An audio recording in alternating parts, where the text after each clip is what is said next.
He is the James Dolan whisperer himself, Michael Kay. How are you, Michael?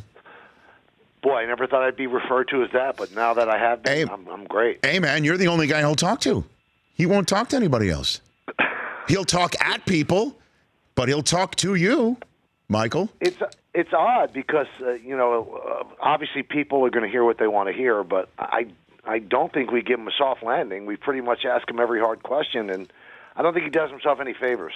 No, look, being the go-to guy for somebody, and obviously you just gave voice in this business, you feel a little uneasy. It's like, why will he only speak to me? Does he feel like I'm going to be soft on him? I watched all 45 minutes that you had him on your show, Michael. You don't give him a pass at all. So, and to that effect, is he reading notes while talking to you? It looks like he's constantly looking down, Michael, while he's talking to you. He came on after the Oakley thing and had a loose leaf then.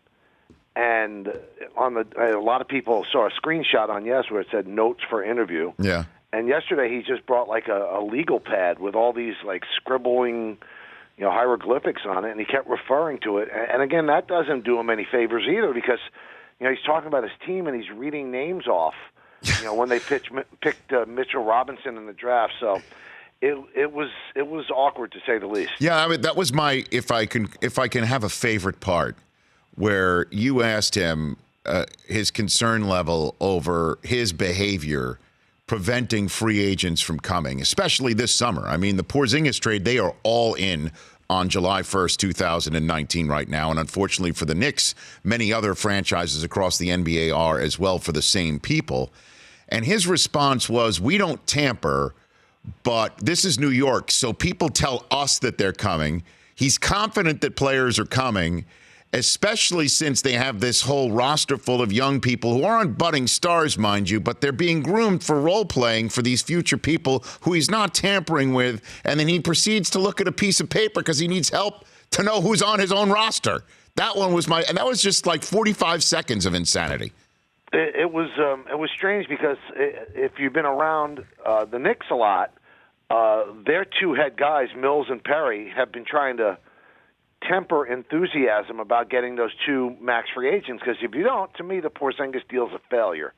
You can't bring in just anybody. It's got to be a Kevin Durant and somebody else. It's got to be a difference maker.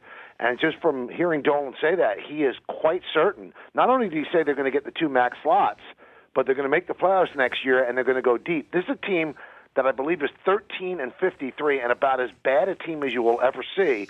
And he's predicting they're going to go deep in the playoffs. So I hope he's right. I mean, for Knicks fans' sake, because for the last 18 years, they are statistically, literally, the worst team in basketball by a lot. Nobody's even close. The Rich Eisen Show, weekdays at noon Eastern on Audience.